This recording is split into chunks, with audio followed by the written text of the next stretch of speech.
It's a new dawn for the Parliament of Uganda and for the country at large, because the 11th Parliament has new leadership. It is not a usual thing that in the middle of the term, the leadership at the helm of Parliament changes. But circumstances have dictated that that is what we have this time round. The Right Honourable Anita Among has risen to the position of Speaker of the 11th Parliament. She was formerly Deputy Speaker. The Right Honourable Thomas Tayebwa has risen to the position of Deputy Speaker, formerly being the Government Chief Whip. Opinions are varied on what lies ahead of this new leadership. Many people say they should have waited. This team needed to gain experience on how to handle Parliament. Well, that's what we dig into on the Big Debate today. I am your host, Iguma Gabriel. Let's meet our panelists.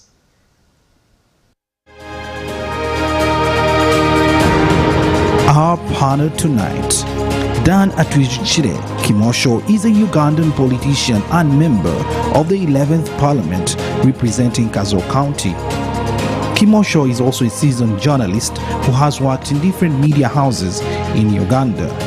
Kimosho attended Uganda Christian University, where he graduated with a bachelor's degree in journalism and mass communication. He is known for his oratory skills and has previously worked at Mulago Hospital as a public relations officer. In 2011, he contested for the Western Youth Member of Parliament seat and lost, but managed to bounce back in 2021, taking the Kazo County MP seat. Before joining Parliament, he worked as a spokesperson and public relations manager of the National Medical Stores. He is currently the Deputy Chairperson of the Parliamentary COVID-19 Task Force and Chairperson of the Ad Hoc Committee investigating the Naguru Nakawa land eviction saga. Asuman Basalirwa is a Ugandan politician and member of the 11th Parliament representing Bugiri Municipality. He was first elected into Parliament in 2018 on the ticket of the Justice Forum Party. Basalirwa is a trained lawyer who holds a Master's of Laws from Makerere University, a diploma in legal practice from the Law Development Center, a certificate in international humanitarian law from the University of Pretoria. Asuman Basalirwa is also the president of the Justice for Forum Party, JEMA. He is an outspoken member of opposition and a critic of the ruling NRM. Basalirwa recently contested for the position of Speaker of the 11th Parliament representing the opposition, but lost to the incumbent Speaker Anita Among of the National Resistance Movement. Charity Kalebo Ahimbisiwe is an accomplished journalist and media practitioner with local and international exposure in the media. Her over 10 years journey in the media fraternity started at New Vision as a freelance writer. Ahimbisiwe is known for her work while the Citizens Coalition for Electoral Democracy in Uganda (CEDU), where she managed short and medium-term electoral-based projects ranging from $1 to $10 million US, including leading strategic planning for electoral-focused programs implemented by national, international, government and non-governmental entities. She is also credited for being the creator of the comprehensive communication strategy for CONU. Ladies and gentlemen, our panel tonight.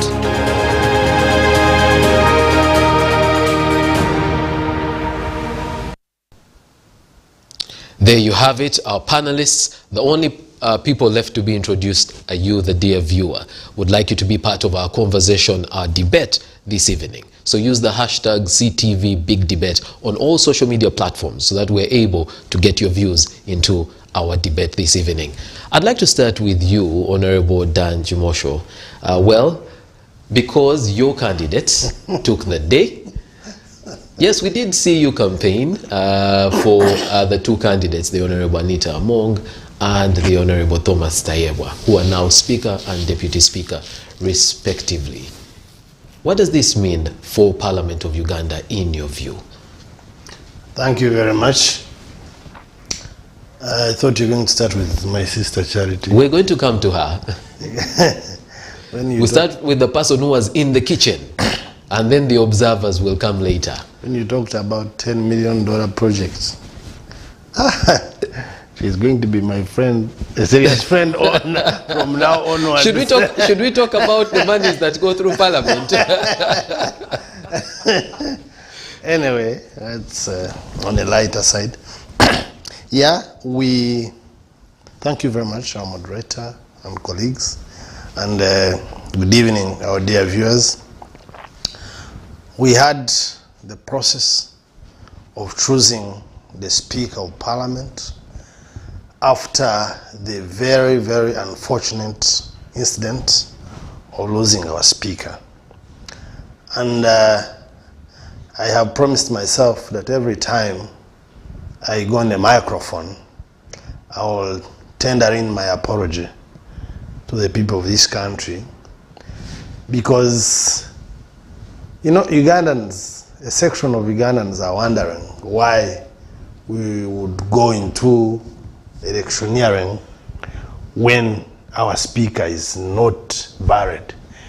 Actually, his body is not yet in the country. And that section of Ugandans tend to judge us.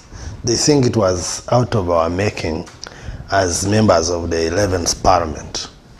But when the very unfortunate happened, as Parliament, we found ourselves in a dilemma, because that was the law, and that is the law as it is, to the extent that even for us to be able to bring the body of the Speaker in the House and eulogize him, which is actually befitting of him as the leader of that Parliament, cannot be done before we have a substantive Speaker.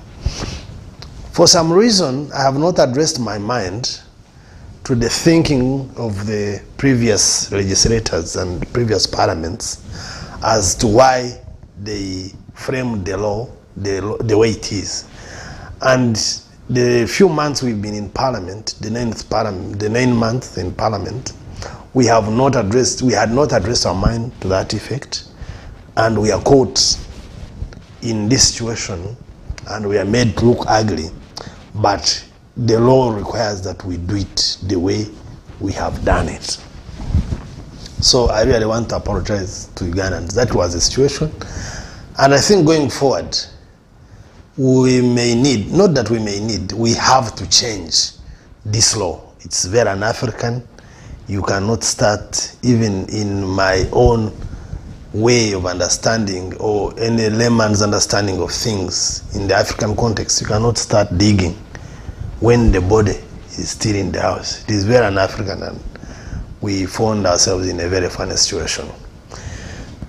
Be it as it is, we moved on and had to get the new leadership as required by law.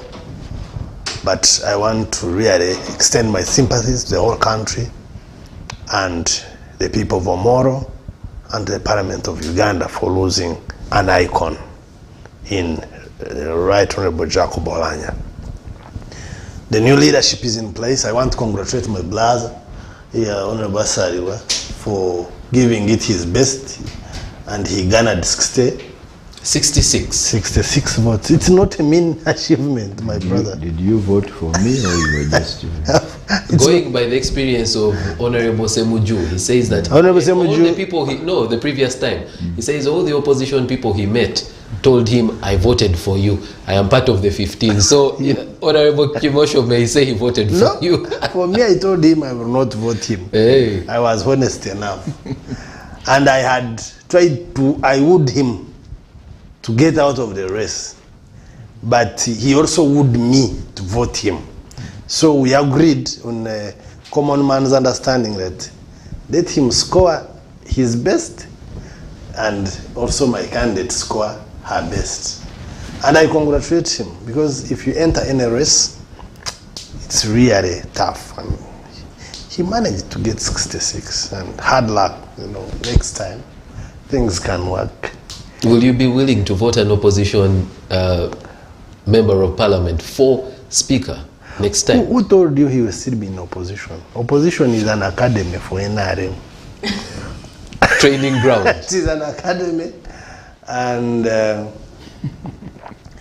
they have politics. that people want to listen to.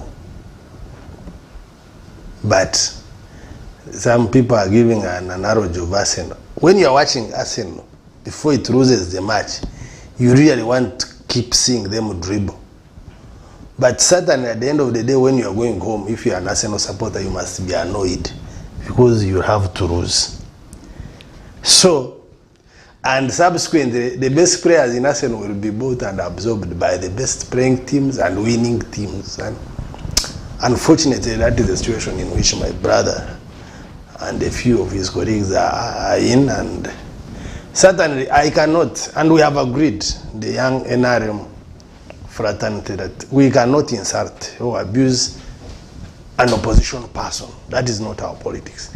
Because also in the near future, they can be our boss. This person right here can be a minister of justice. The position is still vacant. So I really respect him. I don't want even to play around with him. So we have got new leadership. We have got new leadership at Parliament. What do I hope or what do I expect? You see, when you're dealing with human beings, even at the level of a family, you can only expect what you think is right.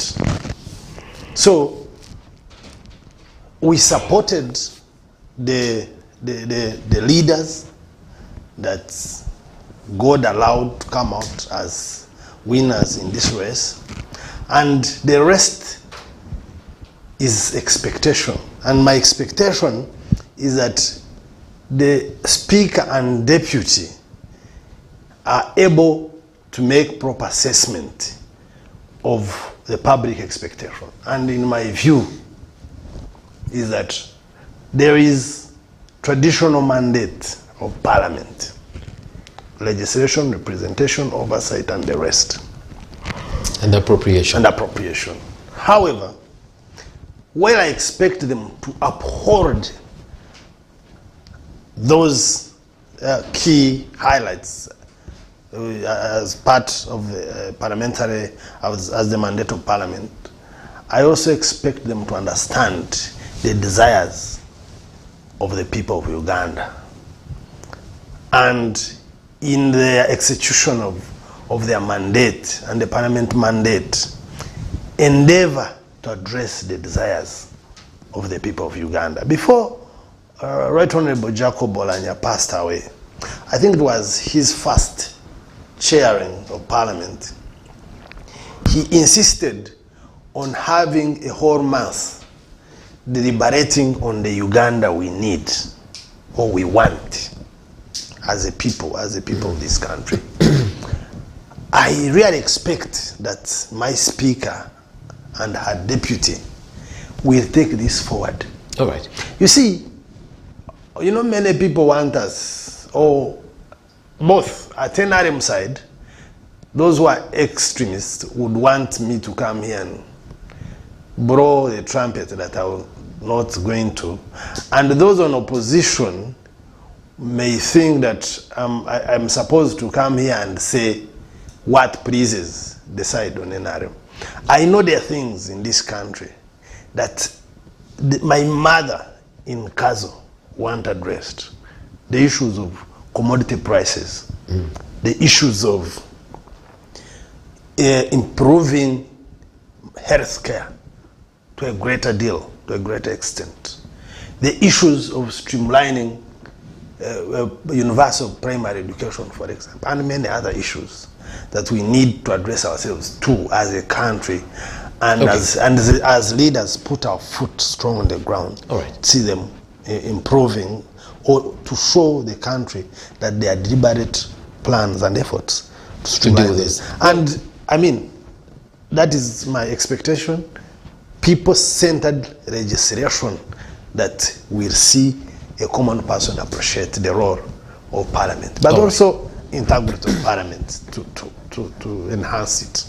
All right, I believe that's what the Right Honorable Jacob Olanya referred to in his maiden speech as, you know, the interests of the people above personal and party, you know, allegiances and interests. Honorable Basalirwa, yes, it has already been mentioned that you were a candidate in the race you actually had a concession speech, and you said you will work with the, with the new leadership.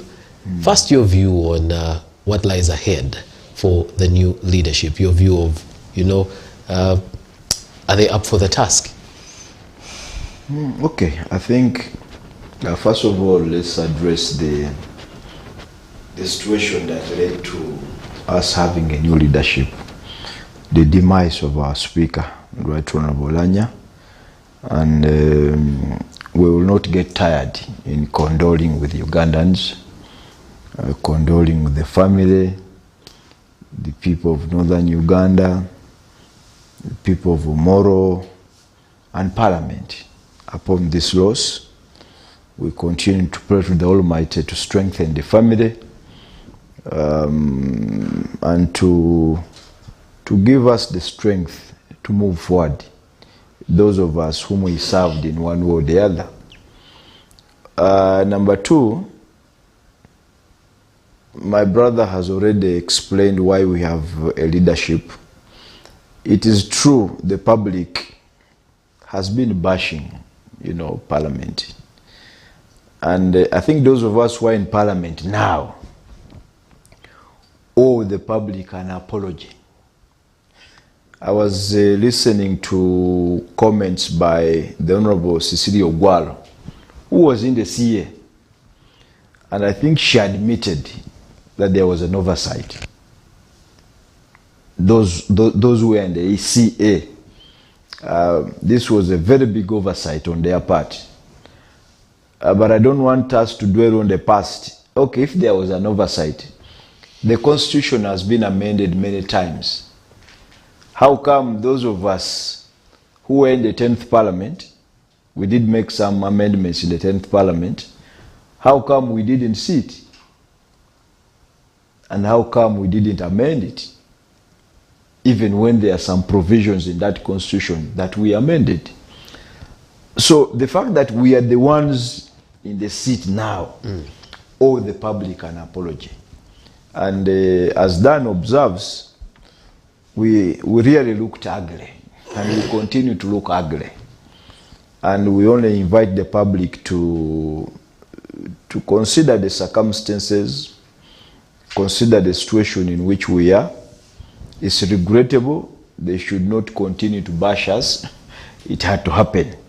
The election had to happen before even the board of the Right Honourable Speaker was brought to the country. Number three, I did observe in Kololo that day. I did congratulate both the Speaker and the Deputy Speaker upon their victory.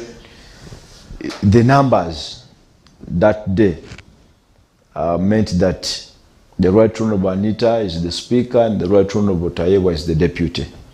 I did congratulate them, and I did commit to work with them, even all of us in opposition, because they are now the new leaders of that Parliament. My expectation is very high for 2 or 3 reasons. Number one, these are fairly younger people compared to those they are replacing. And even considering the history, the Right Honourable Anita Among, at 47 years, she's younger than General Museveni, who shared that house during the RC days. She's younger than Alhaji Moses Chigongo, younger than Wapa, younger than Ayume, younger than Sekandi, younger than Kadaga, younger than Olanya. The same goes to the Right Honourable Tayewa. He is younger than Anita, Right Honourable, whom he is replacing, younger than the Right Honourable Jacob when he was Deputy Speaker, younger than Right Honourable Kadaga when he was Deputy Speaker, younger than Right Honourable Sekandi when he was Deputy Speaker. So I have high hopes because they are younger, and ordinarily you'd expect them to have more vigor, more energy, and to reflect on the future of the country. That's where my expectation is. One time, there was a very old man. You remember when South Africa was lobbying to host the World Cup? President Mandela went around the globe, seeking for support in countries that influenced the hosting. And he met a delegate from one of the places called Oceania. This man was very old. He was about 78 years. And he was very open with President Mandela. I said, incidentally, I'm not going to support South Africa's bid to host the World Cup. And Mandela was very shocked. Man said, I don't care whether South Africa also do, but I will not support you. Then he made a comment and said, in any case, at 78 years, I may not be there. I may be dead. So there is usually that tendency, that thinking among the elderly, to think that, you don't plan for the country, you don't plan for your community because you are not so sure whether you'll be alive. So these two are relatively younger. And maybe perhaps they look at the future. They are going to live in this country for more years. Obviously, other factors remaining constant. So that is my first form of expectation. The second is that going by the numbers that voted them, you'd think that they have mandate. So if you have this mandate behind you, you have no reason not to succeed. Because you have a mandate behind you, you have no reason not to succeed. And we will continue to ask. You had the numbers, you had the mandate. Number three, you look at their background, both educational and occupational, both of them. At their age, both of them have master's degrees. At least they are grounded in law. They have studied law at different, in their CVs. They have a legal background. And they're also friends. Right Honorable Taibu and Right Honorable Anita are friends. So you'd expect them to have a very cordial working relationship. So that is my expectation. All right, and their relationship with the opposition in Parliament? Well, you would also say it is good because they have a history. The other day, I was reading in the papers and the FDC was actually bragging that they are indirectly in charge of Parliament. But they're also saying that they trained them well to serve the country, regardless of the parties in which they find themselves. So given that background, that they are coming from our side, the opposition side, obviously you would expect them to have friends. Don't expect that the Right Honorable Anita, when she left FDC, she completely cut off relationships with FDC. Or don't expect the Right Honorable Taiwa to have completely cut off relationships. No. They had friends, personal friends, and they still have them. And some are MPs. So that also gives them some leverage. And in my view, it brings a lot of hope and expectation in terms of delivery. Okay. So, in my view, there is absolutely no reason why they should not serve to the best of their ability, because all factors seem to favor them. All factors seem to favor them. So we are watching, and I did invite them to, to seek wise counsel, to consult and to listen to each other. You see, I don't expect them to make a mistake and think simply because they derive the majorities from State House or NRM caucus that they are going to be NRM speakers. I don't expect that. They are now speakers for everybody. I now have an equal share on Right Honorable Anita and on Right Honorable Taiwa, even if I didn't support them. Before I move to Charity here, could you say that you had that equal share on the Right Honorable Anita Among when she was Deputy Speaker? Because she was Deputy Speaker just a few weeks ago. Yes. You see, the moment, I will tell you, I am now an MP. when I'm serving the people of Bujiri, I don't know who voted for me and who didn't. I'm now an MP for all. Yes. So that's my expectation, and precisely that's what it is. When I am going for an engagement with the Right Honorable Anita, I am going to her as my speaker, not as a person from, and when I am making my legitimate, my and demands. what I'm asking you at this point is, you're demanding that of her as she presides as the speaker. Did you get it when she was deputy speaker? No, you see, you must also be fair to her. She was there for 8 months, and 8 months were very challenging on her part. But I can state without fear of contradiction that in the 8 months she tried. She really tried. Okay. And in terms of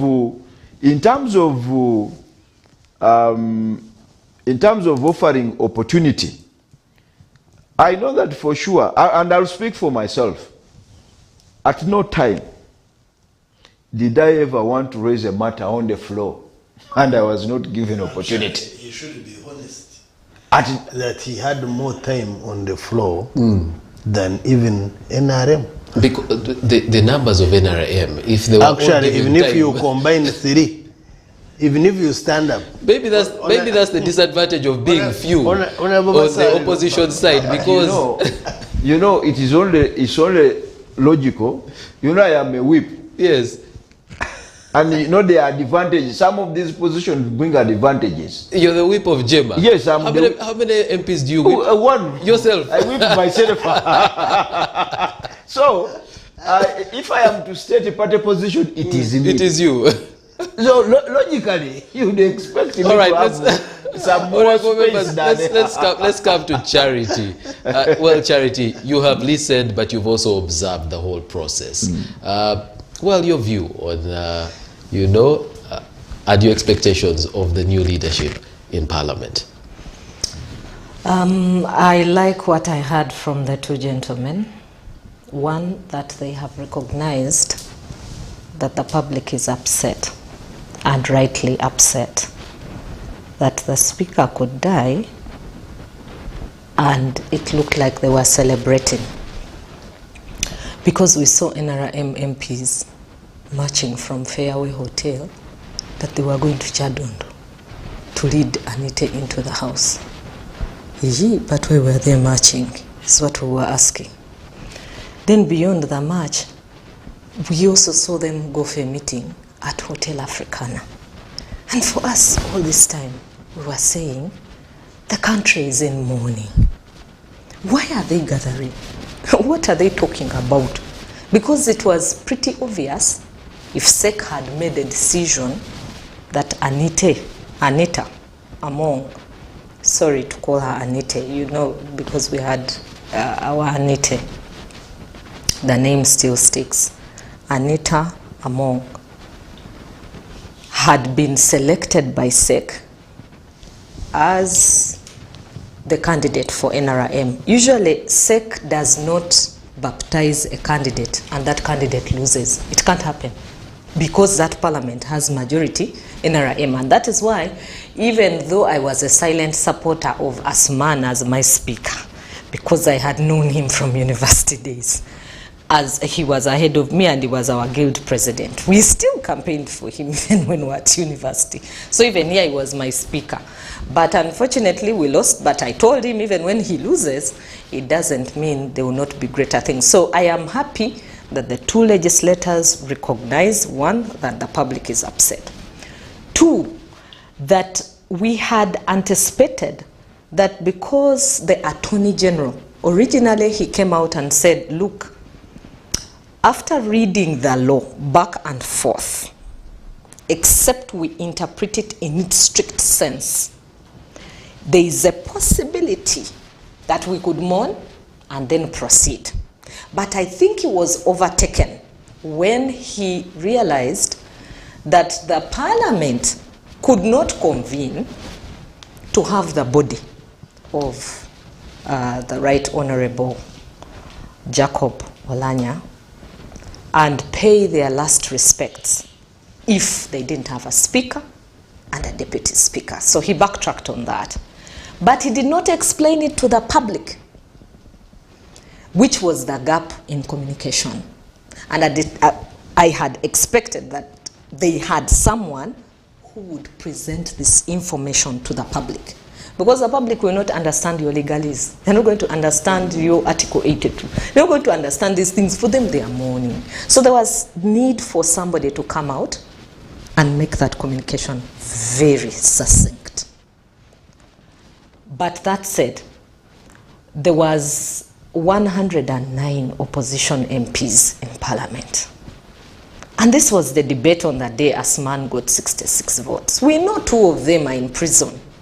But where were the others? Where are the other opposition MPs?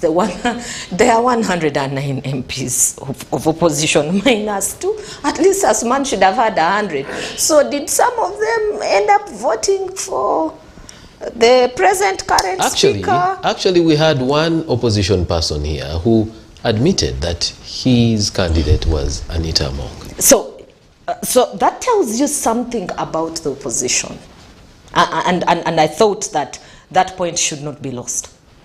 That the opposition, you see what the NRM does, I told you, if they baptize a candidate, that candidate, under no circumstance will they lose. One, because of the numbers, but also because they believe, let us breathe one, whether we agree or we don't agree. Now, the opposition, if they sat in Parliament and they agreed, whether you agree or you don't agree, for the sake of commonality. You see, we have a weak opposition in Uganda, and until we get an opposition that can provide accurate alternative policy, accurate alternative thinking, then we're going to continue to have these things go the way they go, and we will continue saying we will be in the book of lamentation, which is what we like most as Ugandans. But until such a point that we also learn from the other side, that there are some good practices that you can learn from the NRM. You don't need to have all the numbers. You see, the practice that they demonstrated on that day will creep back into the elections, and it will always be with them.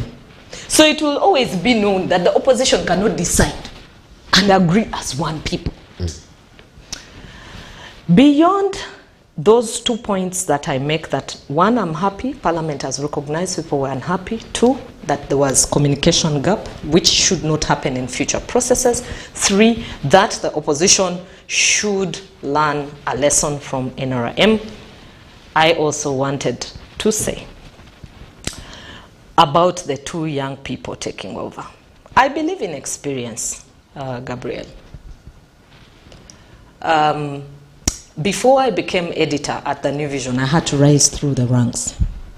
And you know that in the world of newspaper, you have to learn, how do we write headlines? How do we do the story? How do we edit? How do you make sure that a 1,000 story turns into 200 words to fit within a particular column? Of course, the things I'm talking about. And it still covers the gist Greek. of what you want to communicate. Yes, these are Greek to people who have not done them. But it is a high task job, high pressure, short term. But you must do it, and you must deliver within the shortest time possible and have the best product. And there are days when you will have a full newspaper and you don't even have one story. But that paper has to be produced tomorrow, want it or not. And it has to have content on it. But how do you do that if you just dropped out of university? How do you become a magician and do all that work and know how to cut down the story and make sense of it and create a story and pick online stories that relate to citizens? Now, I'm talking from experience of a newsroom. Yeah. And I am saying that even for Parliament, it is critical that experience is on board. Why is it critical that you need to know what you have done over a period of time? Because there are certain things that you will not calculate wrong, even on the political scene. I'm going to give you a very straightforward example of this Parliament, the 11th Parliament. Amongst the things that they did at the beginning was the question of auditing the funds for COVID-19. And they found out very interesting things, and they asked the Attorney General to go and do an audit. Auditor General. Yes. Thank you. And they asked him to do an audit, a forensic audit. Now, a forensic audit is an audit that goes beyond the ordinary detail. That there is a first line audit, a forensic does produce everything that comes out of there. And they were able to discover gaps within the expenditures that happened. And you know, of course, as ordinary citizens, we had suffered during the time of COVID. We didn't have any money, and yeah, we were going to start businesses and all these things, but we were seeing corruption, and we seemed to see people who were enjoying themselves. But Parliament knew they also didn't have enough funds. These people knew it. They didn't have enough funds to run processes that we are going to deliver to the citizens. But here was a very nice opportunity.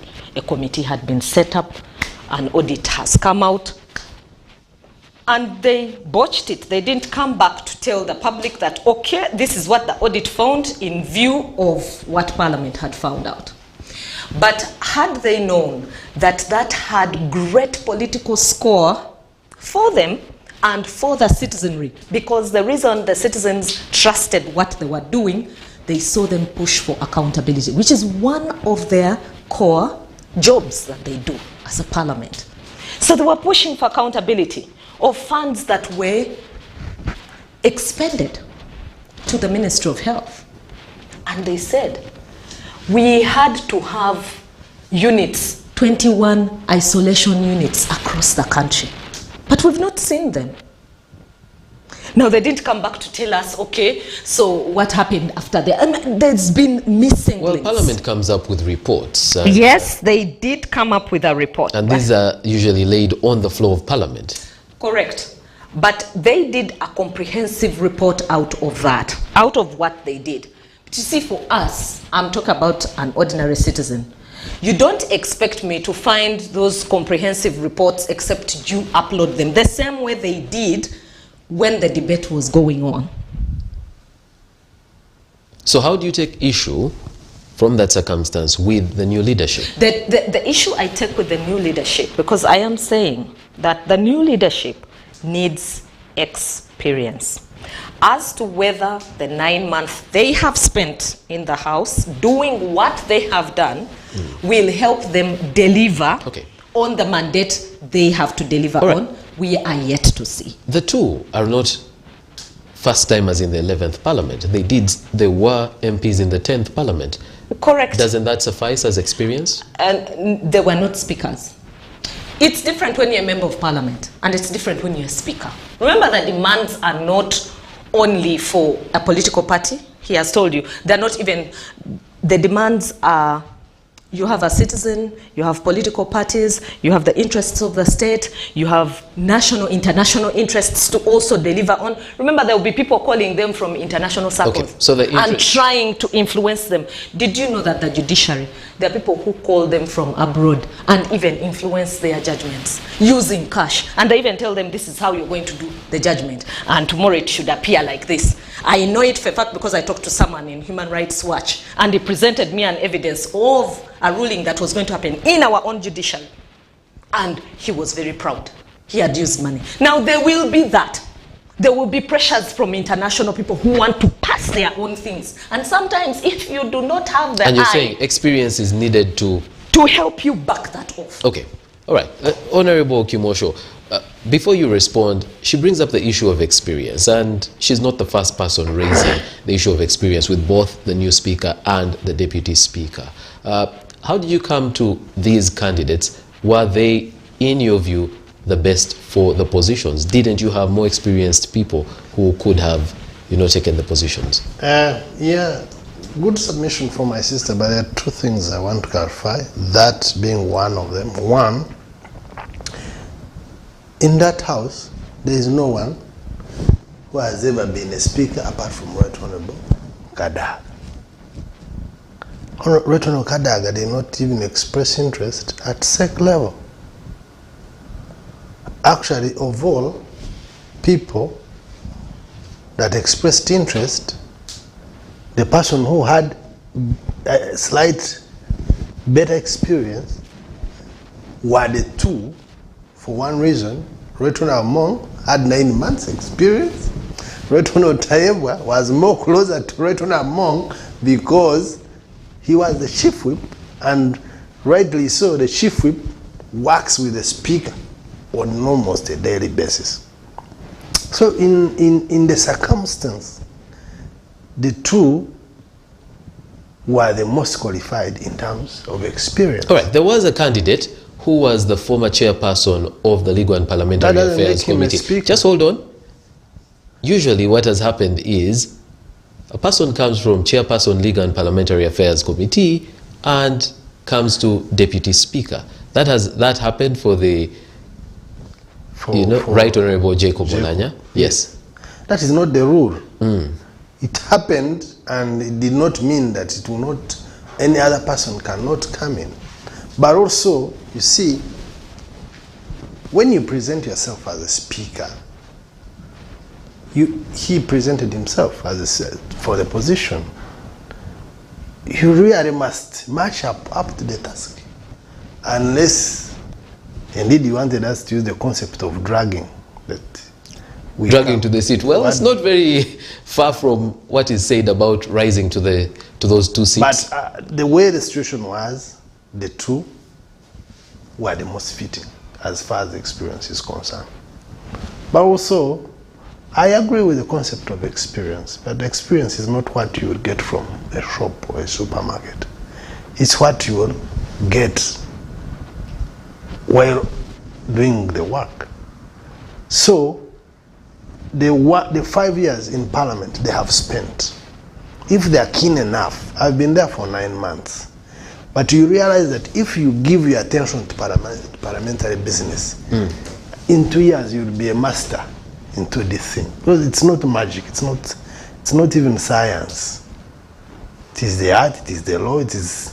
All right. Now, finally, yes, just a second, about the issue that he picked with us, NRM members, because I was one of them that marched to Chadondo.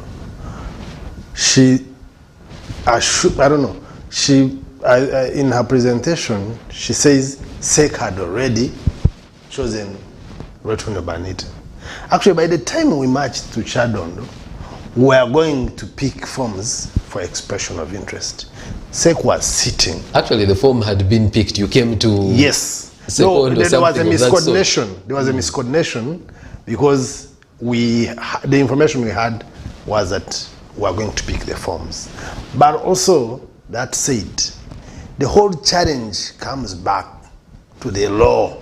Okay. You see, when you're in the campaign mode, we are also feeling shy inside ourselves. But that was the situation. But it was time to campaign. It was the time to campaign. But you had a candidate. Which candidate you wanted to win? The candidate we needed to win. Even when we gathered at Africana, I will not tell you there was much business, but we said we cannot remain scattered when we are saying we want a vote. Meanwhile, there were accusations, which I don't think were true. I don't think really, because I know my brother. There were accusations that only Basari and the group from opposition had got a lot of money from some people, some groups of people, and they were going to give it out. So we were also scared. You can't sit back. Oh, I thought you were going to also check if you could receive it. No. You see, you must counter, and counter is through organization. So you say, I was one of the champions of that meeting and say, okay, let's call our people and see how they respond. Are they coming, or Honorable Basari has taken all of them?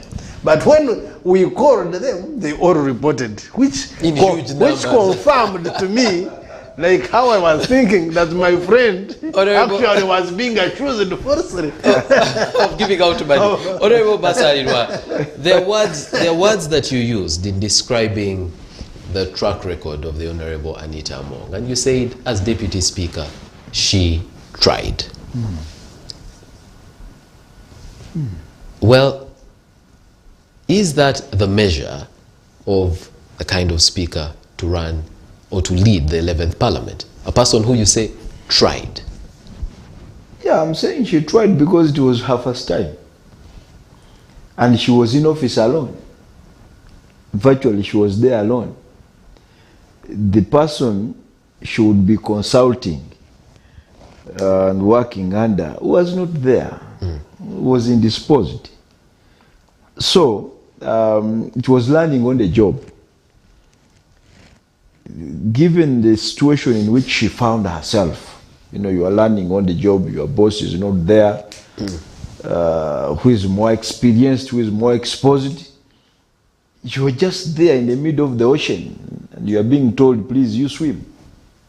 And somehow you try to swim to the shore. So that's the context in which I use the word trying. But I think let's first look at the issue of experience. You see, there are job adverts, and they'll tell you we need maybe 5 years experience or 10 years experience. Even charity where they work, when they're advertising for their jobs in the NGOs, they always put experience. Now to them, for you to effectively undertake the responsibilities of that job, the yardstick is experience. Unfortunately, I don't know whether it's unfortunate, I don't know. But okay, let me, for the argument's sake, let me say, unfortunately, in their wisdom, the framers of the 1995 Constitution didn't look at that as a factor. In other words, as long as you are an MP, you have what it takes to lead that parliament. If they thought experience was a necessary requirement, there is nothing that would have stopped them. All right, let me ask you as Honorable Asuman Basalirwa, do you think experience is important for leading parliament? No, it is necessary. It's an added advantage. It's necessary. I'm trying to get the word. I remember when we were in A level and we were filling job forms. And if you wanted to study law, say you had to study literature. Essential, there was essential, and there was some other term which I don't recall. But let me use the word added advantage. It's an added advantage. Because you see, I'll tell you, I'm vice chairperson of Public Accounts Committee. And between me and you, I have all the conviction that I have whatever it takes to chair that house. And I've been in parliament, this is my second term.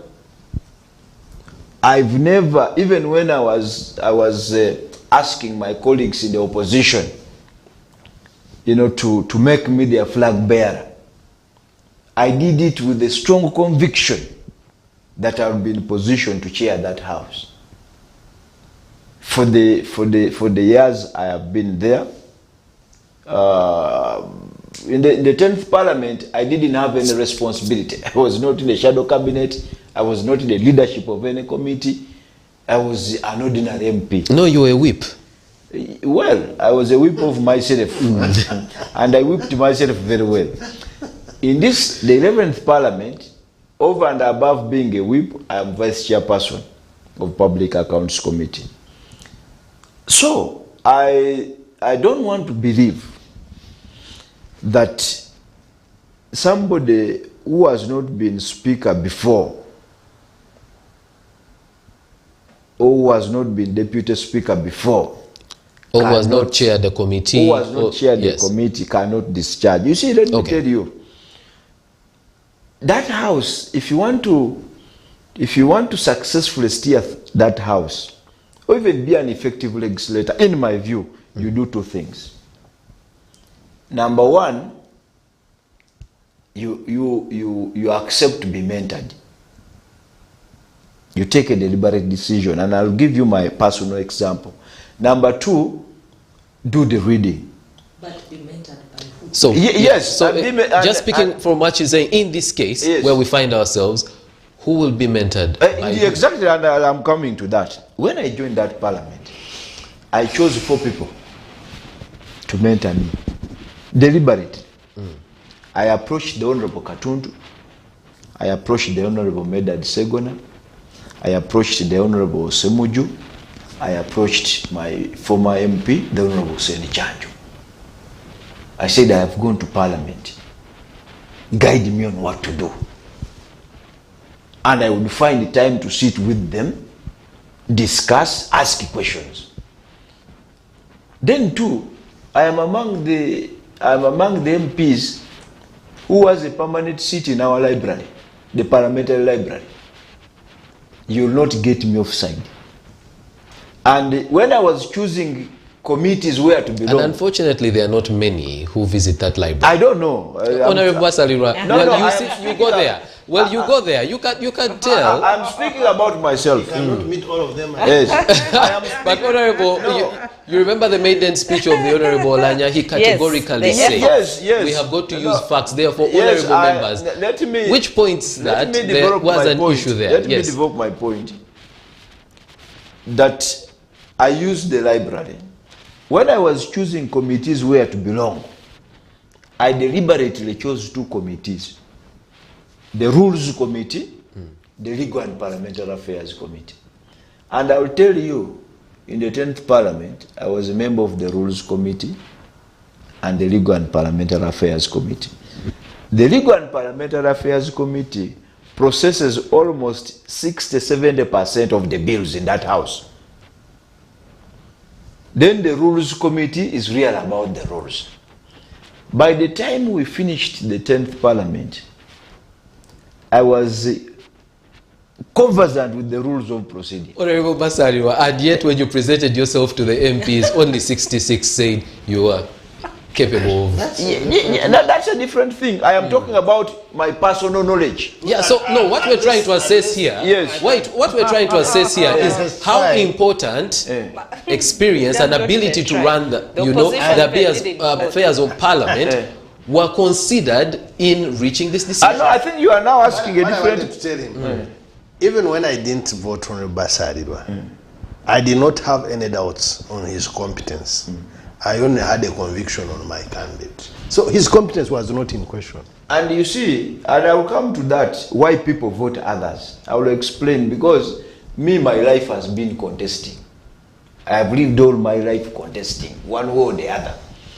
So, if our speakers, and Charity was saying, being mentored by who? That house, one of the advantages we have is that we have some people who have been in that house for 30 years. Okay.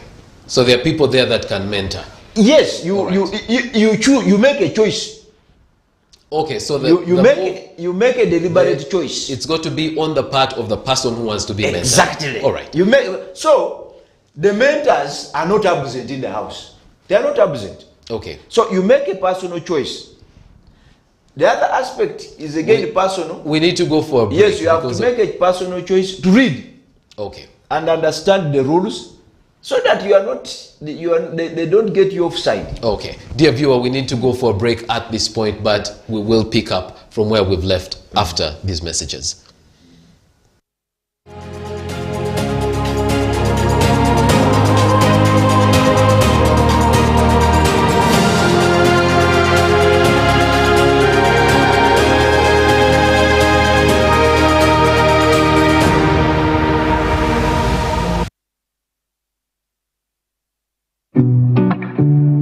SEETV is now on StarTimes. You can now catch all your favorite programs, our daily comprehensive news bulletins, and so much more on StarTimes channel number 248. Stay tuned for a world of endless possibilities. SEETV. Don't blink.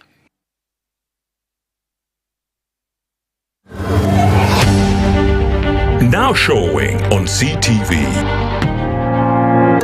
Start your day fresh with TV unlike anything you've seen before.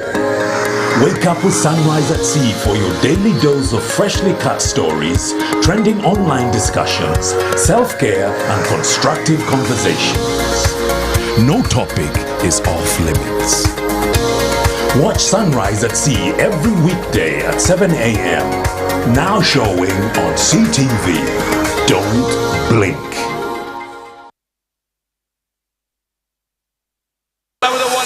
Love sports? We do too. We got you covered. The Sports Dish, your daily lunchtime sports show that serves the intrigue, breaks down the act, and gives you an in-depth analysis of the odds. Who's going up? Who's going down. Catch all the thrilling action right here on the Sports Dish with Clive Chazé. Coming soon on SEETV. Don't blink. Mahatma Gandhi famously said, "Be the change you want to see in the world." We all have the power to change the way we feel about ourselves, others, and the world at large. The Impact is an interactive, social, and empowering platform that showcases how different change drivers have transformed community livelihoods. We bring you real-life stories of hope, resilience, change, inspiration, and bringing stakeholders to account. The Impact, now showing on SEETV.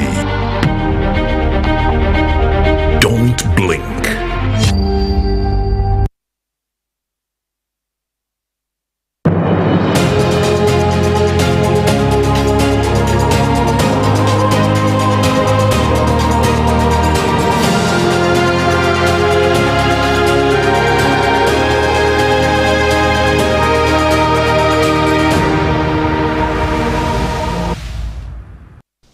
Welcome back from the break. Thank you for staying with us here on the Big Debate. I'm your host, Iguma Gabriel, and today we're looking at the new leadership in Parliament and the task that lies ahead of them. Discussing this with three guests: Ms. Charity Ahimbisibwe, Executive Director of Electoral Laws Institute. We also have the Honorable Dan Chimosho. He is the MP for Kazo constituency, and with the Honorable Asuman Basalirwa, the President is of JM Party. He's also the MP for Bujiri Municipality. Well, before we went for the break, we're talking about the issue of mentorship, and you emphasized the point that an MP has got to be willing to be mentored, and you talk about the fact that within Parliament there are people who can give this mentorship. Yes. Well, for the speakers, the current speakers, and this will have to be speculative on your part, do you see them seeking mentorship from fellow MPs? You see, you seek mentorship if you are convinced that you lack certain abilities. But if you think you're up to the task, you may not need it. Okay. So again, it's a personal sense of judgment. I was giving myself as an example. When I reached out to the colleagues that had been in Parliament longer than me and whom I admired, by the end of the 10th Parliament, when this organization of Pulko is called what? AFLI. Yes. By the time they were publishing the scorecard, The parliamentary scorecard. scorecard, I will tell you, I joined in 2018, mid. The scorecard Through a by-election. Yes, through a by-election. The scorecard of 2019, end of 2019, had put me among the best legislators in the country. And I was very proud about it. So the new MPs, those who come to me and are asking for some advice and guidance, that's what I tell them. Okay. We need to move on. So I'd like to ask, and I will start with Charity on this one.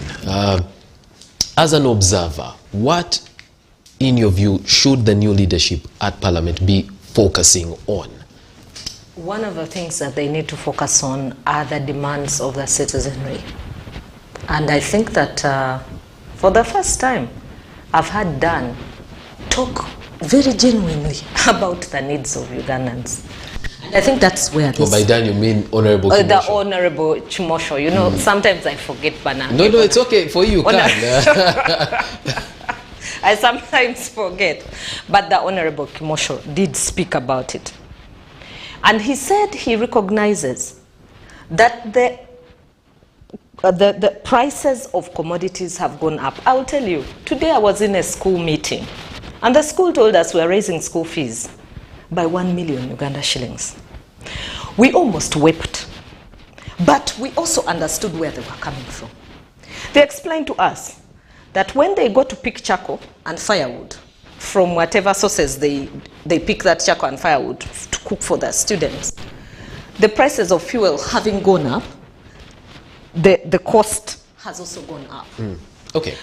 And so for me, the question I had when the Parliament debated this question of Zake, and I was very upset with the Parliament. And I'm glad that I'm seated here where Asman is seated, the Honorable Asman, and where the Honorable Dan Chimosho is seated. Call me Asman.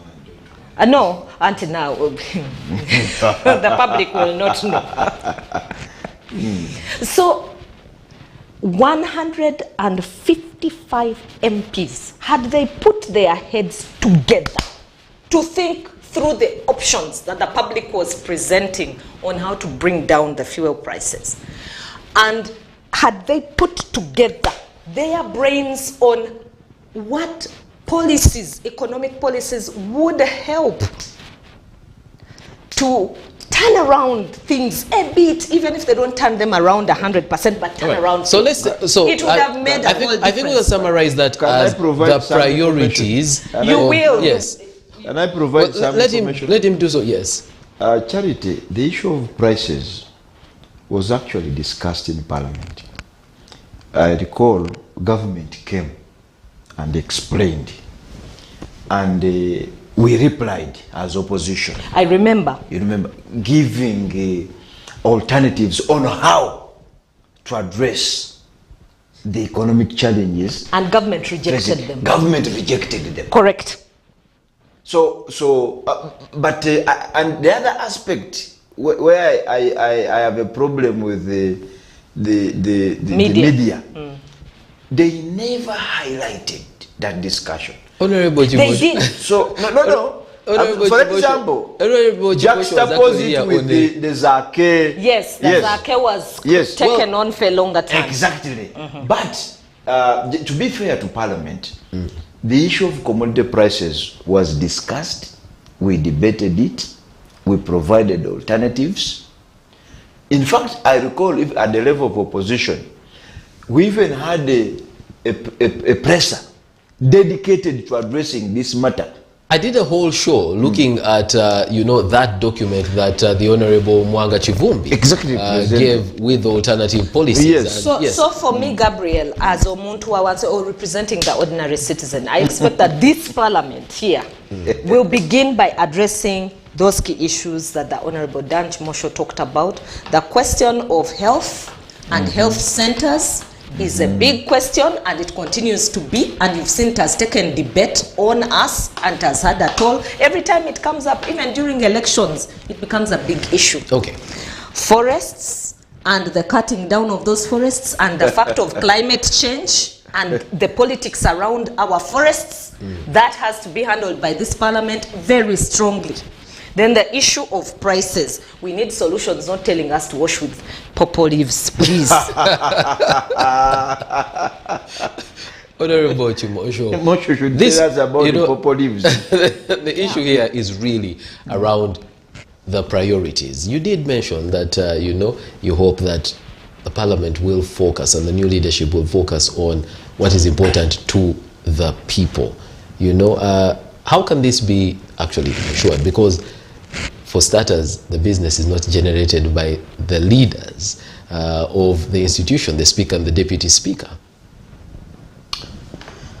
You see, what we need as a country, all of us here, we know what we need as a country.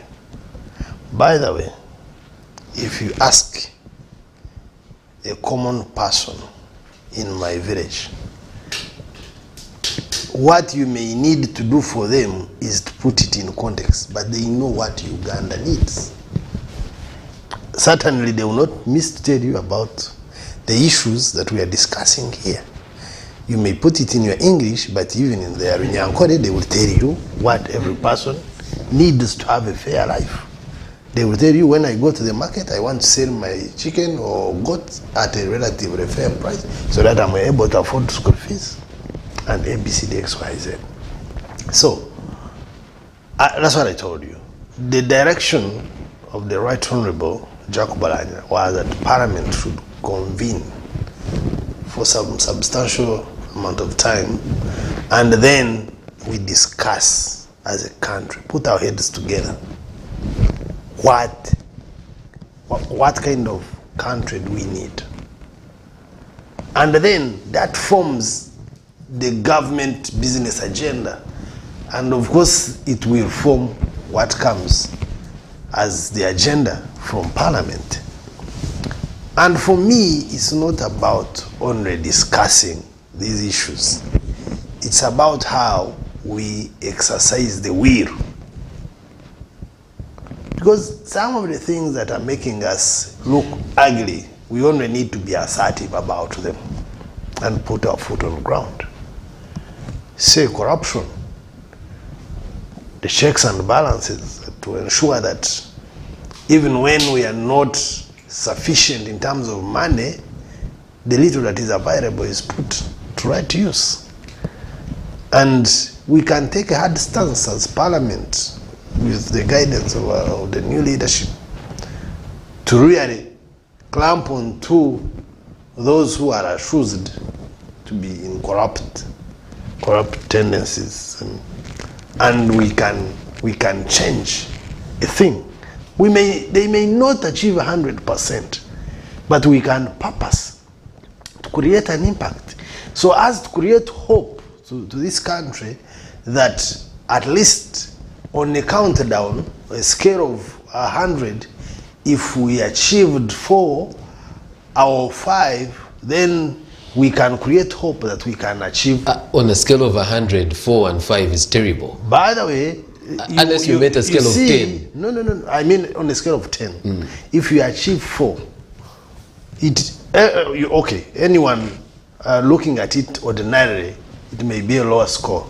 But I can tell you, for example, now, if we did a list of 10 things that we need to focus on, if we are able to fix, for example, 4, you fix healthcare perfectly well, you fix commodity prices and the commodity prices and the market prices of at how much a farmer sells and how much they buy. If you fix education, by the way, even if I stop at that, and if this country can achieve those in 3 years, and we can mark at 70% and say we have achieved this at 70%, you can be surprised at the happiness. All right, Honorable Chimosho, for the benefit of the viewer, you are a member of the NRM. Is there a government position for solving this issue of the escalating prices?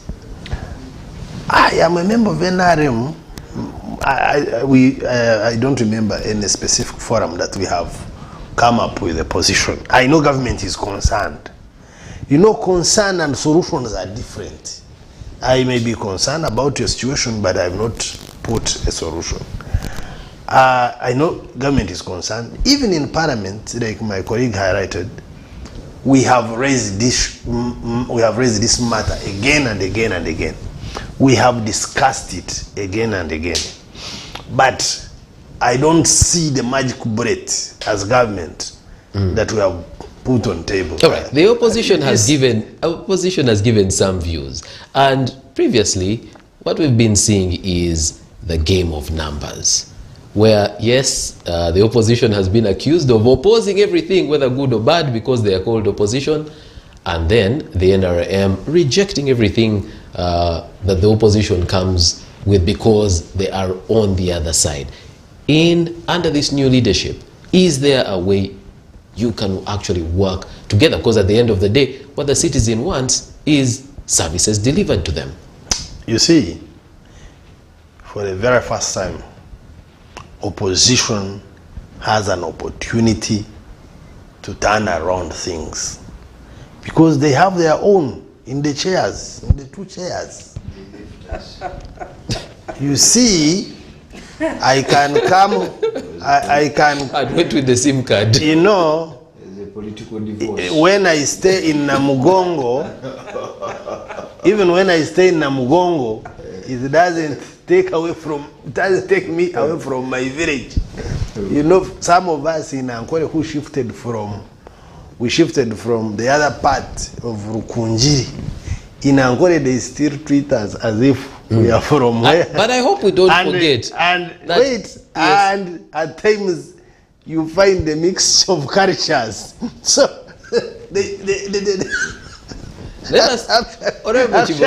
I was asking my brother. I was asking my brother, why are you contesting with your sister? He just share the ideas. These are the same ideas we have shared for the last many years. Why are you disturbing her? All right, let's find out. Honorable Basalirwa, do you have two of your own man in Parliament at the moment? And you see, they arrived at different intervals. So there is a space of reminder to one another. But anyway, they have been enjoying Parliament really this time around. This Basari was. You can be sure Basari must have his space. Their member was thrown off the commission. No, that was I don't want to discuss Zake.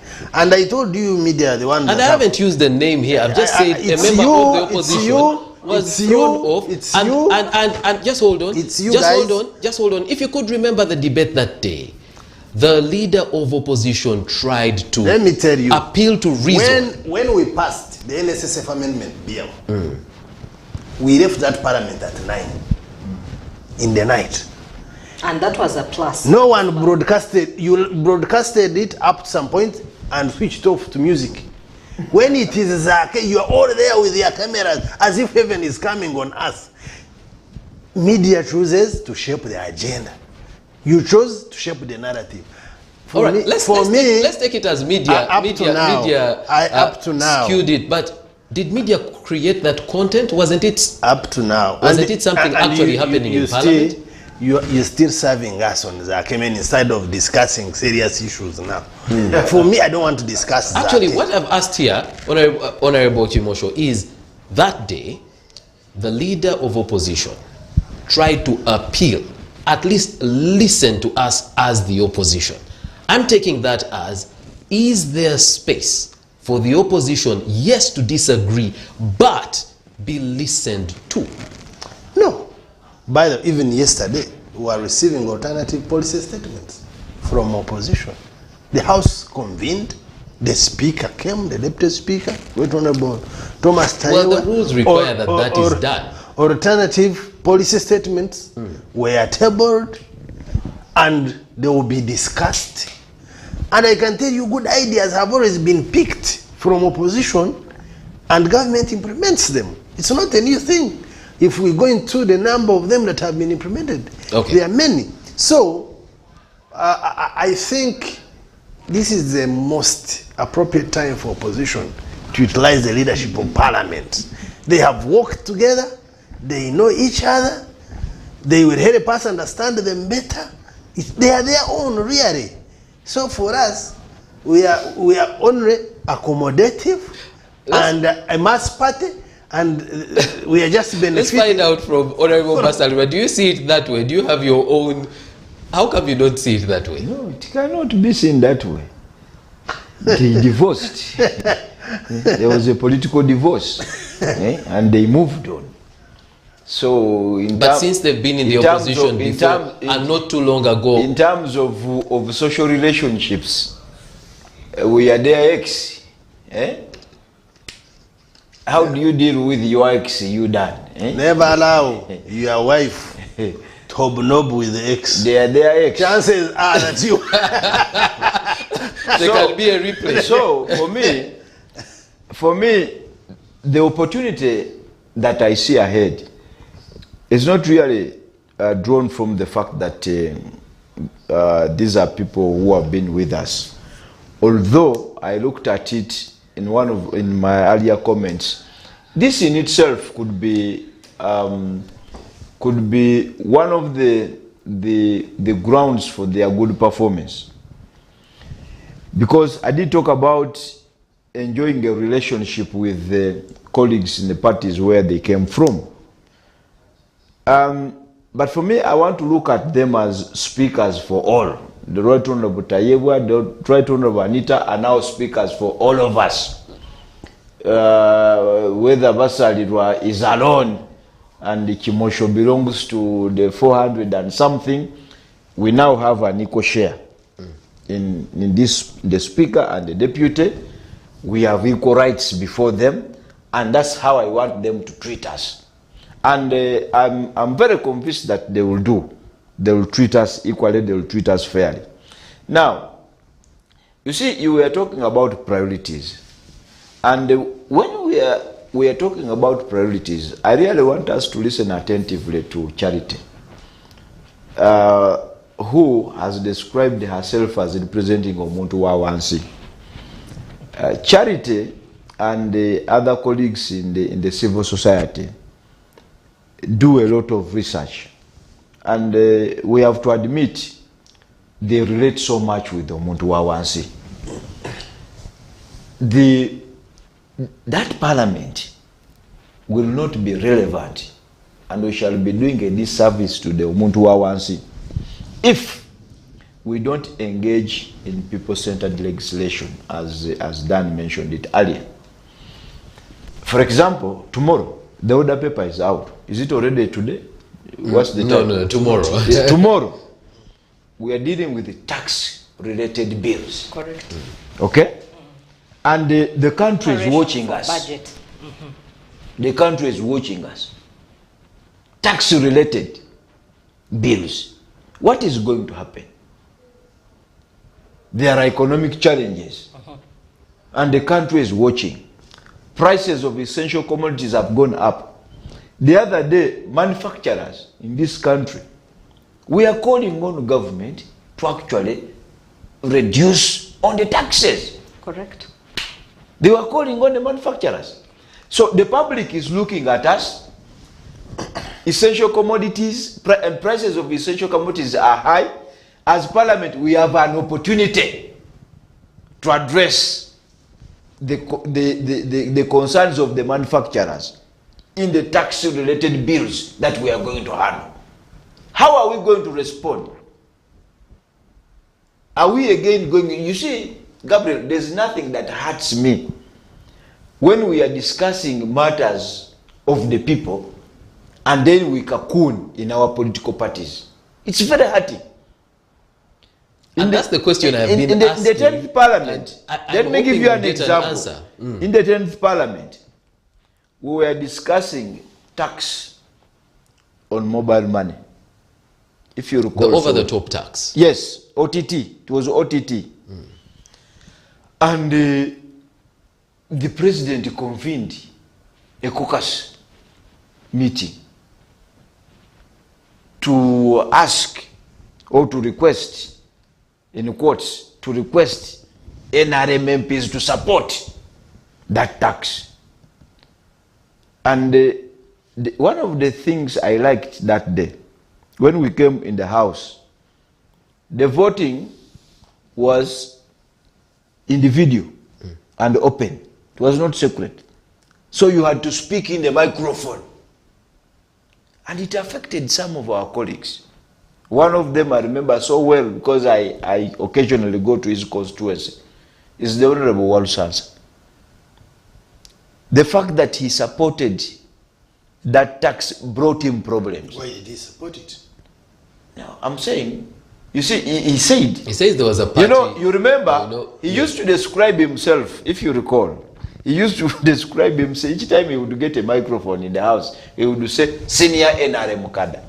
So there was some party position. I know that there are those who openly rejected the party position. Who are also NRM. Who are also NRM. Yeah, so okay? I know they are there. I recall Namuju Sise. even Mpaka. I recall Mpaka. Those who said no. Now, there are issues of that nature. For example, as I said, I will not support it. we are confronted with the skyrocketing prices of goods and services, some of them very essential. And we have tax-related bills. And you are saying you want to call a caucus that is discussing imposition of new taxes or raising the taxes. Is this really the time? So, for me... So, Honorable Basalirwa, do you see this trend changing under the new leadership, or are you expecting for business to continue the way it was. The new leadership only has one duty as far as this matter is concerned. Give people opportunity to articulate their concerns. Give people opportunity. The late Jacob had two attributes. One, the late Jacob was one kind of person, while chairing that house, if you appeared knowledgeable, he would be biased. He would have bias. I'm using bias in the positive sense. Yes. He would give you more time. I recall one time we were discussing something on telecommunication. And it's not a secret because he said, honorable members, have the facts and we will let you discuss. And I'm giving you an example. Yes. One time we were discussing telecommunication and we had a colleague who worked in that sector. And he was saying 2 minutes. When this colleague stood on the floor, he was really giving facts. And the late Platon of Jacob said, colleagues, I don't think this is a person we can give 2 minutes. And everybody said, yes, let him continue. So I expect the new leader, if somebody knowledgeable is on the floor, he or she should not be limited to 2 minutes. Simply because we want everybody. I have been in the gallery in that house where there was a debate on UCB, if you recall. 3 people spoke. One of them was the late Right Honorable Jacob Bolani. And many people who were in that house that day say, in honor of him, everyone should watch that submission. Exactly. So, people who are, if there is a matter and you are a presiding officer, and somebody is very knowledgeable, give them opportunity to speak. So that's what I expect from them in matters of this nature. Number 2, one of the things that the Right Honorable Jacob used to do, whenever people would stand and there's a new MP and an old MP, he had a preference for new MPs. He had a preference for new MPs. He wanted to give opportunity and exposure. At least that I experienced. So, for me, the new leadership, let people who are knowledgeable in their areas be given opportunity. All right. And 2, let new MPs be given an opportunity to express themselves on the floor. All right. Charity, part of what comes out is, party positions and certain times at the expense of what's good for the nation. What would you advise the new leadership at Parliament does? You have had the views of Honorable Basari, and you did hear Honorable Chimosho. Yeah. And I agree with Honorable Basari, and I think the Honorable Kimosho also agreed that if an issue is very delicate to the public, then you choose the side of the public. And I think that is what it should be. And Gabriel, party position? the Constitution says the MP is a representative of the people and shall be in that house on behalf of the people. If you read this Constitution from the beginning up to Article 126, the people are spoken. But the people, I tell you, we are like the flies. We have really reached an extent of where we feel like, are we part of this country? Or we have been completely forgotten. Government has very useful programs. And one of them, they have already started on a debate on it, that parish development model. That parish development model was supposed to deliver the 2 million people out of poverty and have wealth creation engines right from parish level. And they've debated, I think, 2 or 3 times. And for me, I see the speaker and the deputy speaker as young people, like he mentioned. It's also a good thing. It's showing us that there is transition. There is transition from the old guns to the younger people. And so they're going to be measured by citizens to say, is it true that 40-year-olds, 50-year-olds can actually manage processes in this country? It's the first time we're seeing this happening. If they score so well, remember they are the other 2 arms of government. We still have the judiciary and we still have the executive. They can choose to learn from what is happening at the legislature level. But it could also have been a deliberate government policy that we're beginning to engage a new gear. I can't know, but from a political analysis set, it also looks that way, that it is a time now to think, if we had to focus on the future, like he said, these are young people. They think about 20, 15, 30 years from today. What do they want to see Uganda change like? If we have a program, and by the way, the parish development model is in tandem with the National Development Plan 3. National Development Plan 3 does underscore the need for civil society to work along with government to promote development. But that is not in tandem with what the Attorney General told Parliament.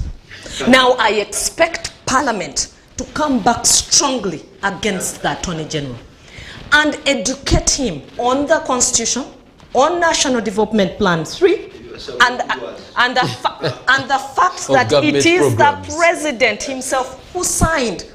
If, in fact, you open page 2 of that document, it is the President. He is the fountain of honor, the commander-in-chief. I could describe Article 98 of the Constitution. So if he did recognize that, I think that the Attorney General should be schooled by Parliament to understand that this parish model needs mobilization, that these parishes will have to be mobilized. Unfortunately, the first problem that happened when they went for the trainings, a lot of the budget went onto training the parish chiefs together with their coordinators on how the program would run.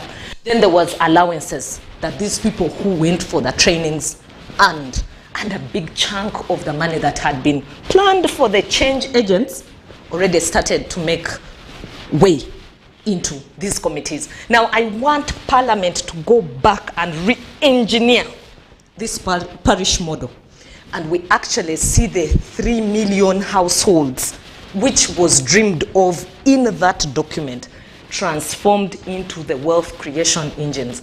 Because if we have people moving from subsistence farming, or even if they stay within, but they can use tractors, bigger technology to produce, and they are organized in they are organized in production.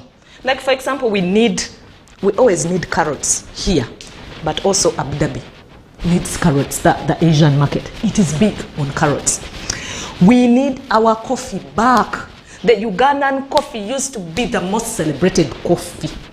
So when these people are thinking through this model and the things that they're going to use to transform, they need to use those things. The President said that this time, it's not them going to dictate programs on the people are going to dictate the programs they want. That is the idea behind it. So around the issue of the people dictating, from where you sit, do the people feel like they actually can influence what Parliament is discussing, is focusing on? Do the people feel, because when the MPs go for elections, many times they are told, yes, this is the time when you come to us. After here, you're going to go and you're going to be there for your 5 years. So let's get what is ours now, because experience is that, yes, after you've gotten in, we don't really matter. Do the people feel like Parliament represents them? They can actually get their issues into Parliament, and what role can the new leadership play in ensuring that, yes, the people, they don't only focus on what is important to the people, but the people also see that Parliament is focusing on what's important to them? I think the people do not feel that the Parliament is representing them. So that should be clear to our MPs who are here. Please take back the message. We feel like as if they are representing their own agendas. But so what can the leadership do to make us now believe that actually they are listening to what we are saying? One of the things which I saw happening today, government is the one that did it. They slashed some budgets when people had an outcry that there were repetitions of the budget for the funeral of the Honorable Olanya. I think that was in a good spirit. So even for Parliament, when the people shout about expenditures, when we make noise, like there's a time we made noise, not for this parliament, but I think for the 10th parliament, when they gave themselves some money. Was it the 10 billion? At that point, the ones who returned looked like angels in the eyes of the people. So we expect that this leadership here, as they sit there, they have known the priorities. We have now set them for them. We have told them what is priority for us. That once they sit, like they passed mid-term access, they did. In SSF, yes. And when they did that, we felt good, because it was a relief for those who could access that money. Those who qualify. Yes, to use it in their small businesses. And remember that the Honorable Jacob Olanya, when that bill was passed, he said, I feel relieved that at least people can trust that their parliament is doing something for them. So that is the kind of thing that I expect this leadership to do. Honorable Chimosho, on what parliament can do to not only focus on what the citizens want, but for the citizens to see and know that parliament actually focuses on what's important to them, because the lawyers will tell you it shouldn't only be done, but it should be seen to be done. Yeah, I think that was my first point when we were starting, because clearly we need a national agenda. That is my emphasis, and I will say it again and again. And this national agenda, you see, we have very good programs, actually, when you look at the design. Even all the programs that this government has put in place to fight poverty, if you want to enumerate them, Bonavagagaware, the rest, up to the Emioga, the most recent aborted Emioga. If you read the content, it was interesting to see yesterday a government program seeming to want to boost Emioga, yet like you said, it's giving way for for parish development model. It made me wonder whether government is moving together. Yeah, so our programs are good, and some countries have come, done, they do copy and paste, but implement better. And she highlighted about the parish development model. It's a very good concept, very good concept. When they introduced it to us in Chankwanzi, we were sharing, and we thought and felt that if this model is implemented to the latter, the way it's designed, we may not need even to go back to campaign, because at least we'll have demonstrated to the people that there is some serious work being done. And people, the little time I've been in direct leadership, people are demanding in nature. They are so demanding, by the way, but also when something is done, they appreciate. I want to tell you that now the biggest challenge that we need to coalesce our efforts on is fighting poverty. And this we should do without party colors. You see, while our colleagues in opposition tend to say NRM uses numbers to mob them in terms of their ideas and voting against their ideas, they must also examine the packaging. I am looking forward to when, as a country, we shall come together without bringing in colors, without politics of parties, and we really appreciate our challenges as a people and set out to solve them. The NRM being the party that's leading government at the moment and having overwhelming numbers in the legislature, shouldn't that move come from the NRM? That is the narrative. No, but shouldn't that move come from the NRM? That is the narrative. Aren't you the ones who should extend this hand to the opposition? That is the narrative that is draining us as a country. How exactly? This narrative of this party, the other party. NRM is caught away constituted by opposition in the leadership structure. Now, Honorable Chimosho, if you think the challenge is with NRM, these guys that are in cabinet, you analyze NRM cabinet. By the way, quarter of it, if not almost half, they are opposition. Honorable Chimosho, now my issue is the president used to be in opposition. Do you consider him opposition? No, he's NRM.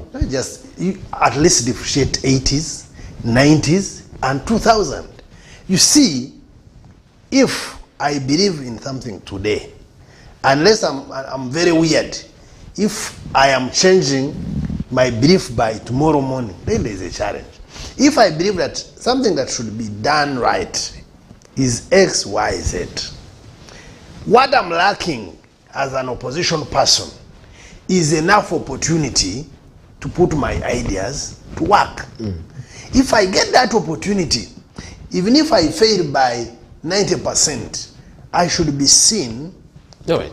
Honorable Chimosho, I actually agree with what you have said. What you've said, the point you made is this, that, you know, the government, the NRM, the opposition should find ways of working together on the common good, right?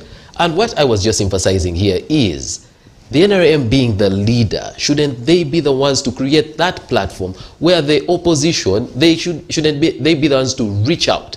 Because they're the leaders and they are more. You see, we should stand up as a country, as a people, and create that environment.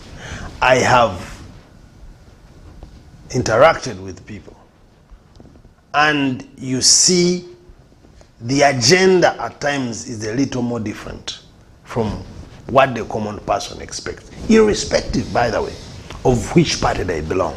Okay. So I think we need a rethinking of going back to the drawing board and appreciating that there are a few things we need to fix so that the person that sends me, you see, when I don't perform as a member of parliament from Kazo, and other 100 of us don't perform, even if Basile sleeps on, even if he spends the whole night working, the impact is zero.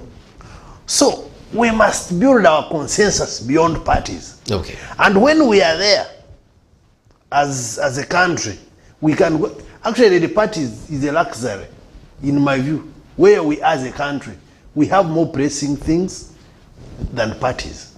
All right. The subject of parties, Ugandans do not mind about political parties. They want bread on their table. Correct. The rest can be history.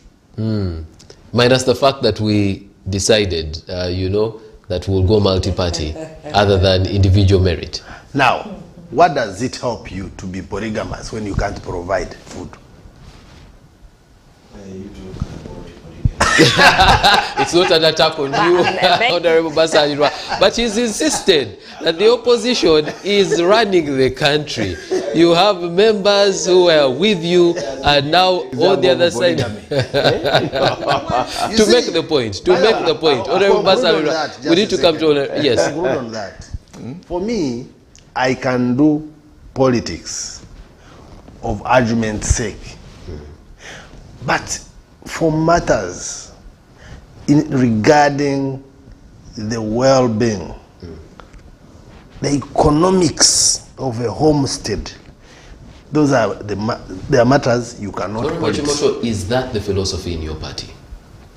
You know, I'm not a spokesperson. No, I'm asking. At times when I oscillate, is that the philosophy? I want to oscillate between a Ugandan Chimosho, a member of parliament, and an NRM. And I told you, if you want concrete party positions, go for the spokesperson of the party. Okay. And when you call me here, there is when I will give you the direction of the party according to how I feel it. And I would give it to you how we have moved as NRM and where we are. But I'm telling you that at this point, with the challenges, and COVID has worsened it, by the way, whether NRM, UPC, FDC, now countries, by the way, are reviewing many things to see how to fit in. Because the agenda is not how much I will defend NRM. Yeah. Because even if I say, okay, now let me say that NRM is performing miracles. That now we can, when we talk, children are born without women getting pregnant. Really, does it resonate with the fuel prices? It doesn't. Does it resonate with the school fees she's talking about? So there are things when we must do a scientific digest of our issues. All right. And then we come up with one direction as a country, irrespective of what we believe in, or which colors we put on. All right. Because when the commodity prices go up, they don't go up for some and not for others. They go up for everybody. Certainly, it is one taxi in the evening, same refilling station, same shop, same road. Now, the difference is, if I'm advantaged to have maybe a better remuneration and I am able to afford, I can tell you I will not sleep properly. I need 7 guards, because the guys who are hungry are on my door waiting for any loose mistake in security and they grab you. And that's not the country we want. The country we want is where all of us can sleep fairly well. All right. Honorable Basalirwa, how do we get there? No, we will get there if we put the country first. We will get there if we subordinate our party personal interests in preference for national interests.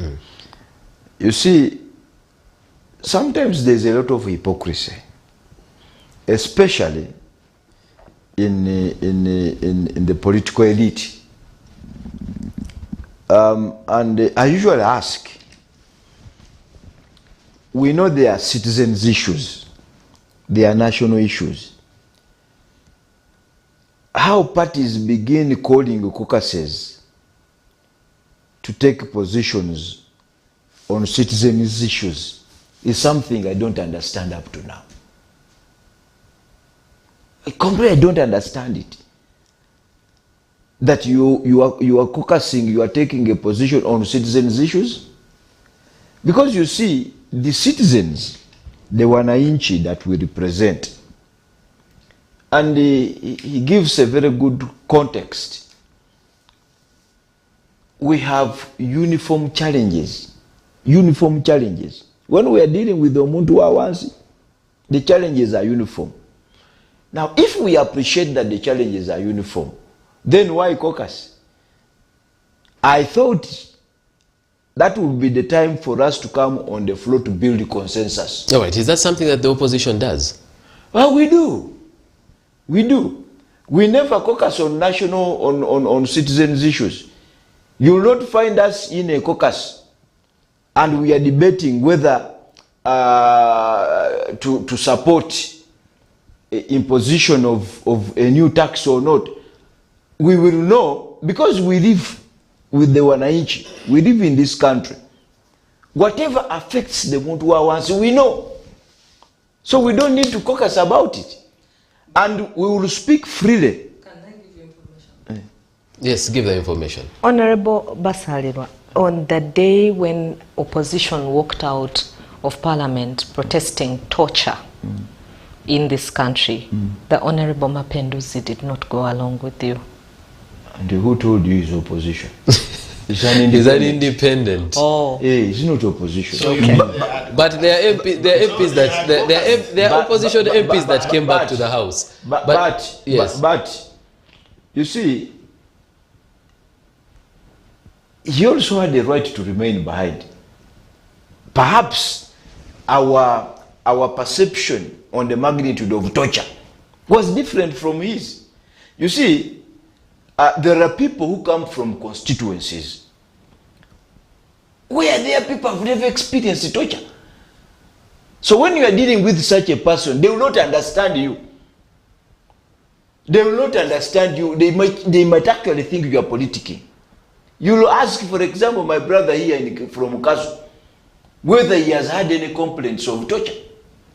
Maybe yes, maybe no. So if we are moving out and we are protesting against torture, he will not understand you. It's like talking about blackout in New York. A kid will ask who grew up in New York, what a blackout means. So perhaps his perception on torture is completely different from ours. But a person like me, I have been a victim of torture at a personal level. I have had loved ones being killed, tortured to death.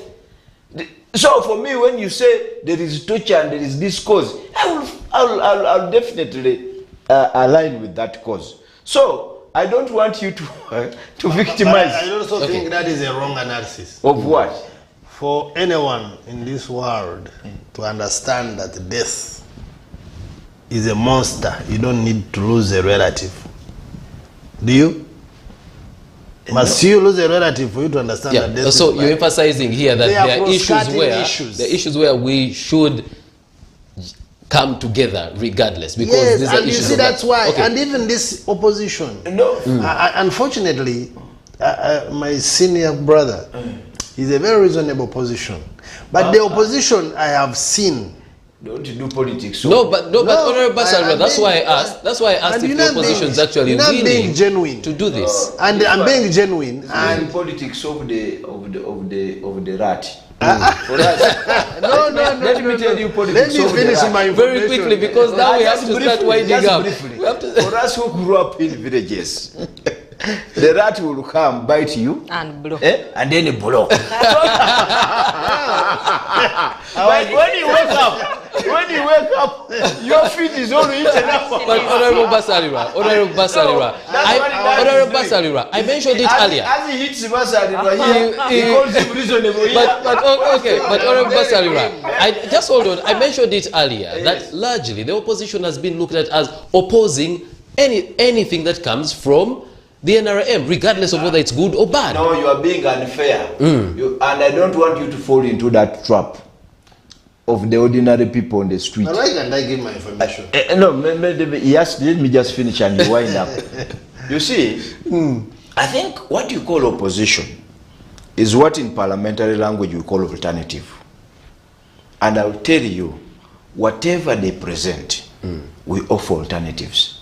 Now you are free to describe it as opposing, but in parliamentary language it's called alternative. And and let me ask, is there a point where there's no need for an alternative? We agree on this thing, it is needed, and let's go. If you read our alternative policies, we indicate. Okay. Yeah, right. that on this matter, because of time, let me just allow Honorable Chimosho to say this quickly, and we give our parting shots. I was trying to drive my point home, but he disrupted me. Unfortunately, the colleague I have here is a very reasonable position, unlike some that I see. I see the momentum that is built around some of the issues for purposes of camera is too huge compared to the momentum that is built on some of the very critical issues. And it's only that now we are preempting it. I wish we hadn't talked about it. And tomorrow you watch on very serious matters and see how many opposition people are standing up to debate the tax-related issues. Not at all. But sometimes it's a lack of knowledge. Yeah, but the presumption. Unfortunately, we have to bring this to a close. So I'm going to come to each of you. I will start with the lady to give our parting shots. You know, you lawyers say first you argue the law. If you don't have the law, you argue the facts. If you don't have the law and the facts, just argue. I'm waiting in my lifetime. Yes, and Law Development Center. When law asks the speaker that let's have a place as parliament minus the usual formalities. You see, when we go into formalities, we go into politics of the camera. What has killed this country? Okay, is politics of the camera. So if we get off the formalities, what are you suggesting? And we have a togetherness as parliamentarians, and we forge and talk about the country, what they have, what NRM has, what is the middle ground for the person, for Uganda to I keep referring to the lawyers here, you know, like scheduling conference, and you agree Or do you know? But the key facts. Okay. This one has issues with the cameras. We on the camera. That is the issue. We need to bring this to a close. Even when you want a committee, a parliamentary committee to proceed well, For people to give their views. to be sober, Yes. you have to relieve cameras at some point. If you leave cameras, it People will play be politics. All right. Charity, way forward. And what, you know, your final words on what you hope for the new leadership and you know how they can affect positively the country. I think that I did mention that we have high hopes in the new leadership. For me, I am happy that a woman is back in the chair. They took us out. Somehow we are back. So for that one, I am excited. But beyond just a woman being back in the chair, because we have also known that it's not just a matter of gender statistics. I do expect that the speaker and the deputy speaker will be able to steer the House to think about some of the bills they've passed. The ECOP bill was a very good bill, but has not been actualized to the ordinary people. How many more are they going to pass that we can benefit from? Because there are so many advantages that came out of ECOP. Okay. We haven't seen them. So I expect that they will continue the work Jacob had started, and they've promised to do that. For us, we'll be seated here, we'll be auditing. All right. Thank you. Honorable Chimosho? I am certainly very confident of the new leadership, and I have high hopes. But they need our support. They need our support, full support. We need, as a country and as a parliament, to reduce politicking and try to zero down to the basics that really Ugandans want to see. And I'm sure the two principles will drive us in that direction. Certainly we shall miss the departed icon, Right Honorable Olanya, because we had hopes he was acceptable across the political divine, and the two would have even loved, they would have loved to learn more from him, but that has not happened. So we must accept the fate and go with what is what the situation is now. But very finally, we need to sober up as a country. We need to reduce politicking. We need to examine our problem. Any treatment without diagnosis is you are just gambling, and you will certainly be in the same circles forever. All right. Honorable Basario? Well, my expectations are very high in the new team. I only request that there should be speakers for all. Well, they have a political belonging, but now they hold the positions that require that we should all be comfortable. And they also have a political history. Yes, a history. There's a history, but they now they have a current belonging. They should be speakers for all. Let them consult. Let them listen. Let them speak to those who have been in those seats. Fortunately, they are still there. The Right Honorable Kadaga is still around. The Right Honorable Sekandi is still around. We have also had senior legislators who are no longer in Parliament, but they are around. The Honorable Ben Wacha, the Honorable Wande Rogalo. They can seek wise counsel and guidance from them. And I'm very sure if they consult, if they listen, if they undertake to do research, we are going to have the best pair. All right. For the next 4 years. All right. Honorable Basarirwa, Honorable Chimosho, Ms. Charity Ahimbisiwe, we thank you for being on the big debate tonight. And you, our viewer, you're the one that makes the show. Let's continue the conversation on social media. Remember, the hashtag is SEETV Big Debate. From our guest for tonight and me, it's a good night. God bless you. Until next week when we return with another debate. Don't blink.